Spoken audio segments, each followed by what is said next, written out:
It was market day in Zaza. The sun was high, the talking drums were silent, and from the dusty red road that led into the village, a strange car rolled in, a black Mercedes, shiny like fresh palm oil. Inside the car sat a man with dark glasses, a thick beard, and a heart full of anger. His name was Chima, the only son of Peter, Ruth's uncle. The last time Chima visited Zaza, he was just a boy. Now he had returned, a man full of pride and pain. His father, Peter, was buried with secrets, but Chima came back holding one thing, a brown envelope filled with land papers. As the car stopped in the village square, people began to whisper, "Is that not Peter's son? He looks just like his father, but colder. May the gods help us, another devil has returned."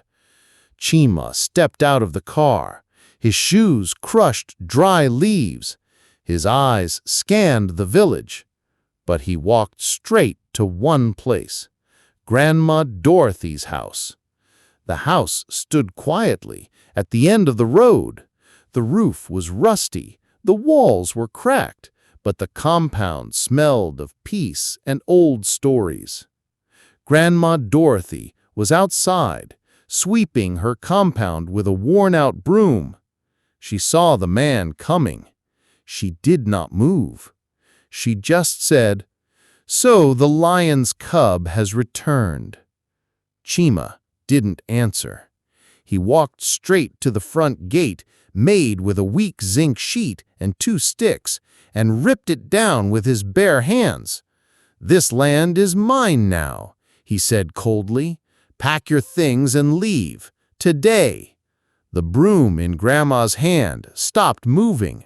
She looked up slowly, but before she could speak, Chima threw something at her feet, a yellow letter written by his late father, Peter. And at the bottom, Peter had scrawled these words, "Do not touch this woman. She is covered. If you fight her, something stronger than you will fight back." Grandma Dorothy bent down and picked up the letter. Her eyes were steady. Her voice was soft. "Your father knew what you don't. But go on, Chima. Do your worst and let the gods judge you." And then the wind began to blow. Not like a normal wind, but one that carried whispers like old spirits waking up from sleep. The next morning, the clouds gathered quickly. The sky grew dark like old charcoal. By the time Grandma Dorothy left the village square, the rain had started to fall, heavy, wild, and angry. She had no umbrella, only her thin wrapper and an old basket over her head. Villagers ran for cover, but Grandma kept walking, step by step, slow, quiet, like someone carrying sorrow in her bones. Her house was far. The road was full of red mud and scattered stones, but she didn't stop, not even when thunder cracked the sky like broken calabash. Then, halfway through the bush path, something strange happened. From nowhere, a young woman appeared beside her, tall, silent, and calm. She held a big blue umbrella over Grandma's head, shielding her from the rain. But the girl never spoke, never looked sideways. Her face stayed hidden under the umbrella's shadow. Grandma slowed her steps. She looked again at the girl. Her heart started beating faster. "My child, you walk like someone I used to know." But the girl didn't answer. They walked the rest of the path in silence. Rain fell, wind blew, trees shook, but the umbrella stayed still, never moving from above Grandma's head. Finally, they reached Grandma Dorothy's compound. She stepped onto the small porch, turned around to say thank you, But the girl was gone. No footstep, no goodbye, only the sound of raindrops and Grandma's shaking breath. She looked around. The ground was wet everywhere, except outside her gate. There, right in the dry red mud, was something even stranger. A single trail of muddy footprints. The footprints started from the bush path and stopped at her doorstep. No return prints, no second trail. Only one person had walked that path. One shadow, one presence. Grandma's eyes filled with tears. She dropped her basket on the ground. "Ruth," she whispered, "is that you, my child? Is it really you?" And then, slowly, the rain stopped, and from the distance came the low, hollow sound of a flute. Soft, sad, like someone calling from a place between the living and the dead. The following morning, Chima was not just angry. He was hungry for power. Ever since he came back from the city with his big eyes and black heart, he wanted to chase Grandma Dorothy out of the compound. "That land belongs to my father," he shouted, "and now it's mine." But Grandma Dorothy had lived there for over 40 years. She cooked on that soil. She planted yam behind that house. She buried her daughter Ruth there. But Chima didn't care. First, he hired some boys from the next village. They came with stones. At night, they threw them on Grandma's roof. Gwa, gwa, gwa. The house shook. The old woman sat inside, hands on her chest, but said no word. Next day, Chima came with a big smile. "Leave now, or next time it won't be stones, it will be something worse." Then he broke her big calabash filled with water. Now she had to carry water from the stream. Then he stole her 2 goats. Grandma Dorothy cried, but Chima laughed. But that's not all. The worst part is that he went to some evil elders in Zaza, like his father, Peter, and gave them foreign wine and a brown envelope full of cash, so that they would help me punish Mama Dorothy. 3 days later, Grandma received a letter. "You have 7 days to leave this land," signed by the Council of Elders. She pressed the paper to her chest and whispered, "Even if the whole world turns against me, I will not leave." But something strange began to happen. Every time Chima tried to cause harm to Mama Dorothy, something fought back. One night, he came with 2 boys to burn her kitchen. But before they reached the gate, a sharp wind blew, hot and strong, like fire and dust. The boys ran. Chima stayed, but when he reached home that night, he screamed. Something like a black ant bit his back. It was red, burning. He turned on his light.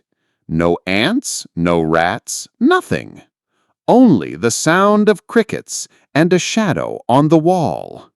A small figure of a girl with golden afro hair, standing still, then fading away.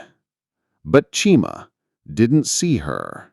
The next morning was very cold. The sky was gray, and Grandma Dorothy sat outside her hut, tying firewood into a bundle. Then she saw it again. An envelope, just like before, placed gently on the stone beside her door. No footsteps, no sound, no shadow. The envelope was pure white, like it was not from this world. She picked it up slowly. Her hands shook, but her heart beat steadily. She knew it was not from the post office. It had no name, no stamp, just clean wrapping and something heavy inside. She opened it. Inside was a small bundle of clean money, neatly folded. A small bottle of bitter herbs, the type Ruth, her daughter, used to cure fever. And a packet of pain medicine for arthritis and old bones. But this time, there was something more. At the very bottom of the envelope, hidden under the money, was a tiny note, small paper, faint handwriting. She pulled it out slowly. She opened it, and then she gasped. Her heart almost stopped. There were 5 small words, written in a handwriting she would never forget. It was Ruth's handwriting, and it says, "I never left you, Grandma." Grandma Dorothy froze. She sat on the ground. "Ah, Ruth, my sunshine," she whispered. "I knew it. I knew you didn't leave me." Her hands shook as she pressed the note to her chest. She stood up. Slowly she entered her room and opened her big brown Bible. It was old, with pages torn and words fading. She slipped the note between Psalm 91 and Psalm 121. She kissed the pages. Then she lit a candle and sat in silence. Outside, the wind moved, slow and soft, like someone walking past gently. She didn't speak. She didn't cry. She just looked at the flame and smiled, because for the first time in years, her heart felt at peace. Far away from the village of Zaza, deep in the heart of a busy city, Ruth lived peacefully like a ghost among the living. She walked with calm steps. She smiled with kindness. She healed the sick, both young and old, but she never said anything about her past. To the people, she was just Ruth, a quiet doctor with soft hands and healing eyes. No one knew her story. No one asked questions. She always wore dark glasses. She tied her thick golden afro with long wrappers that covered her head. She spoke little and laughed less. Even when people thanked her, she only nodded and whispered, "It is the gods that heals, not me." But every night, when the city lights died and silence covered the buildings, Ruth would enter her small room, light a candle, and place a crystal bowl on the table. She would pour clear river water inside it, close her eyes, and sing softly in a language only the old spirits knew. Then the water would glow, and inside the bowl she would see her, Grandma Dorothy. She watched her grandma sweep the compound. She saw her cook yam and salt. She saw the tears Grandma cried alone when no one was looking. And then Ruth would cry too, silently, alone. But one night something changed. Ruth fell asleep by the crystal bowl, and she had a strange dream. In the dream, a very old woman stood by the riverbank. Her hair was white like ash. Her skin was wrinkled like dry leaves, her eyes glowing like fireflies. She pointed at Ruth and said, "Ruth, daughter of the 7 forests, you must be very careful. If anyone from your past or Zaza recognizes your face and mentions your name aloud, You will disappear forever and never return." Ruth tried to speak, but her mouth wouldn't open. Then the old woman whispered again, "You must protect your name, hide your face, or you will return to the place you came from." Then the dream ended. Ruth woke up, sweating. The candle had gone out, and the crystal bowl had cracked. She stared at the broken glass and whispered to the dark room, "I must be careful now." The next morning, it was market day in the city. Music was playing. Women were selling ripe plantains. Children were running around with meat pies and mangoes. Ruth wore her disguise as usual. Dark glasses, head wrap, loose wrapper tied tightly around her waist. She walked past a stall selling herbs. Then she felt it, a sudden pull, like someone staring into her soul. She turned slightly and saw a small boy around 7 years old.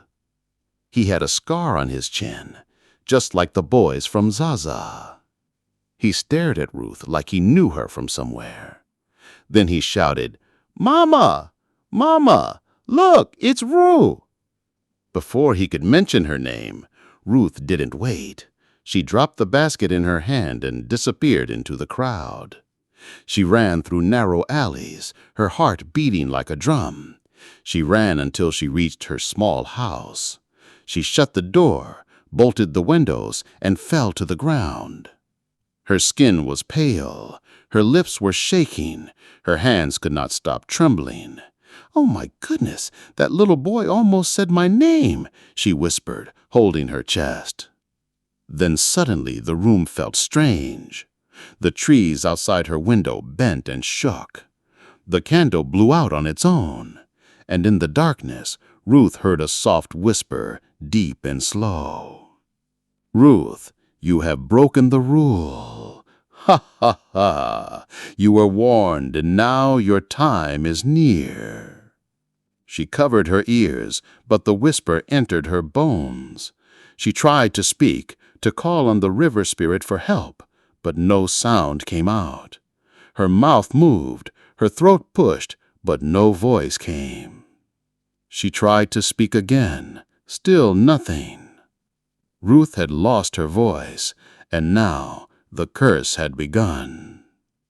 The next morning, she sat by her crystal bowl, but the water refused to shine. She took a pen and wrote on a small paper, "I can't speak anymore." She looked at the letter, then at her grandmother's face in the old photo. She wiped her tears. Ruth now knew she must protect Grandma Dorothy in silence. The sun was hot that afternoon, but the people of Zaza didn't mind. It was the new Yam Festival, the one day in the year when music, food, and dance filled the land. Drums rolled like thunder. Masquerades danced with feathers and bones. Children played with clay masks and whistled with cornstalks. But as the festival grew louder, something strange happened. Grandma Dorothy stepped into the village square. Her wrapper was plain. Her face was hard like stone. She walked slowly with her stick, but her eyes were sharp and bold. People stopped dancing. The drummers missed their beat. Everyone turned. Chima was sitting under the palm tree, laughing with his new friends, chewing cola nut. He saw her and hissed. "What's this old witch doing here?" he spat. Grandma didn't blink.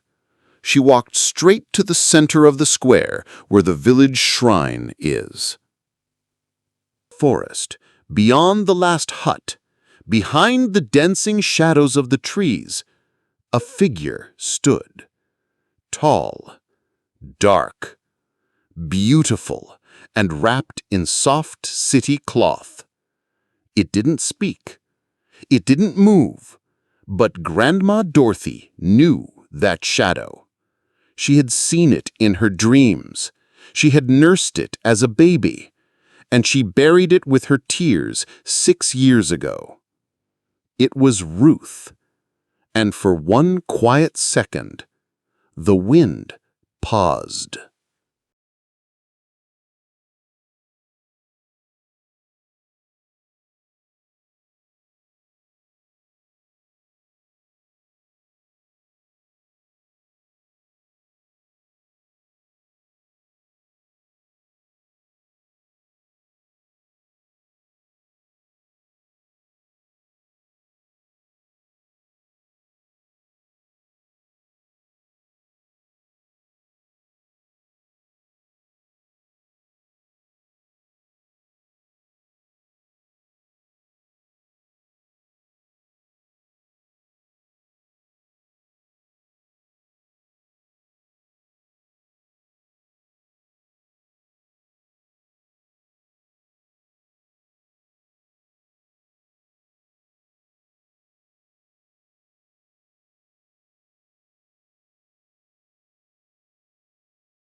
Later that night, the sky over Zaza was quiet. No owls hooted, no crickets sang. Even the wind seemed afraid to move. Inside her small mud house, Grandma Dorothy sat on the floor, legs crossed. She wore her oldest white wrapper. Her head was clean shaved, and her eyes were full of something deeper than sadness. Hope. In front of her was a small stool. On it, she placed a white candle, a clay bowl of water, and Ruth's old necklace, the one she used to wear when she was still alive. Grandma struck a matchbox. Flick! The candle lit up. Its flame danced like a tiny spirit. She closed her eyes and spoke softly, like she was talking to the wind.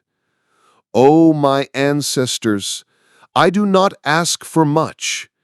Before I join you in the spirit land, let me see her smile one more time. That is all I ask."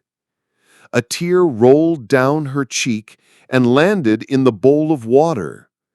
The room stayed silent. Then, suddenly, the candle flickered. The shadows on the wall began to move. Grandma opened her eyes and froze. It was Ruth. She was standing still, dressed in a long white gown. Her hair fell softly over her shoulders. Her eyes were full of tears, but also peace. She didn't speak. She didn't cry. She just bowed her head slowly, like someone saying thank you or goodbye. Then she vanished.